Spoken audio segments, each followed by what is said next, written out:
Ladies and gentlemen, welcome to the opening concert of the Berliner Philharmoniker's 2010 season. We have a fantastic program for you. Of course, I would think that. But two great symphonies written 80 years apart, two symphonies with many, many connections. In some ways, they're almost twinned together. Both were written as the result of love affairs, or at least are the reflection of that. Both are deeply involved with their composer's love for nature and the idea of the countryside as opposed to the city. Both are works that end in total joy and affirmation. Beethoven's Fourth Symphony was written when he was 36, at a time when he'd gone through his deepest trauma, which was realizing as a composer that he was losing his hearing and that there was nothing that was ever going to cure this. He'd considered suicide very, very seriously, as he wrote to his friends in Testament from Heiligenstadt. And when he wrote the Eroica Symphony, his third symphony, it was almost as a means of writing his way out of despair. When he came to the Fourth Symphony a little bit later, this was in a very, very different state of mind. And it's one of the most purely joyful pieces that he ever wrote. He was in love with the Countess Therese von Brunswick. And although, like all of his love affairs, it never really got anywhere, somehow the feeling of joy and exploration is alive in every bar of this symphony. It starts in a manner that only one other symphony that I know of starts, that other symphony being Mahler's First. I could play you on the piano how both pieces start. Different key, same type of mood. A single note spread over the whole orchestra sets the scene. And then the rest of the orchestra search through as though they're trying to find their way through darkness or through the dawn mist. They're searching for something which eventually will explode in a kind of sunlight. A few years ago, I realized,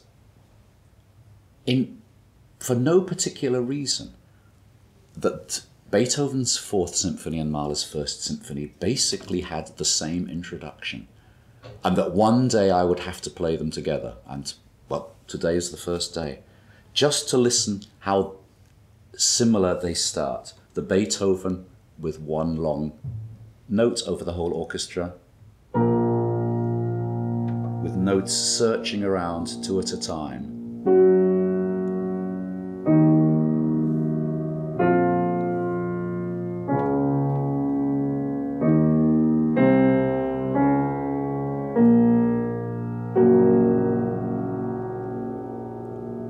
Searching in darkness. The Mahler, a different note over even more of the orchestra, all these octaves.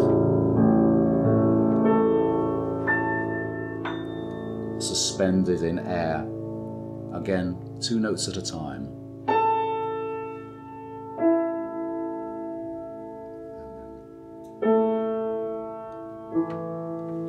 And then, like Beethoven,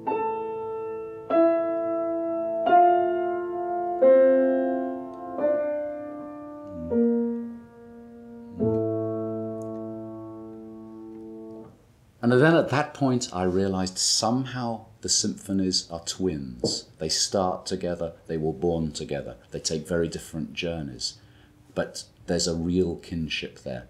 And I'm so looking forward to hearing that live in person.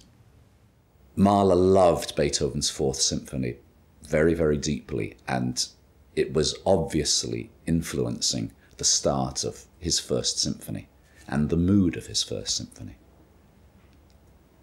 But Beethoven starts in really a type of darkness.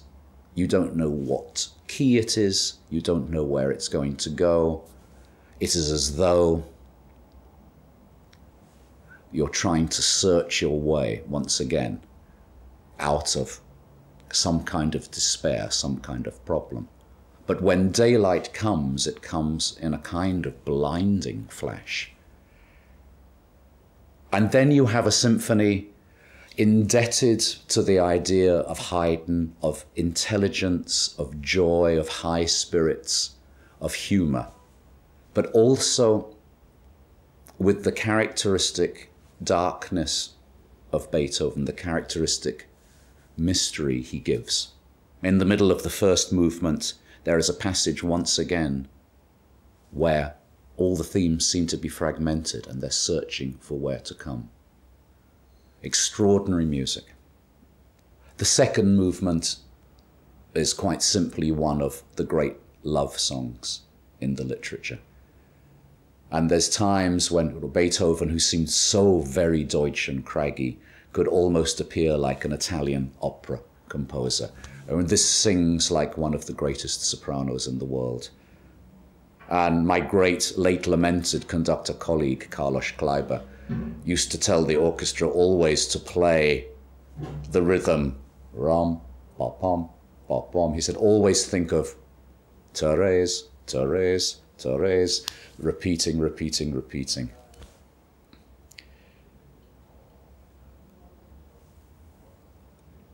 The third movement, it's one of Beethoven's typical scherzos, developed out of the idea of a courtly dance, but it's very, very far from it.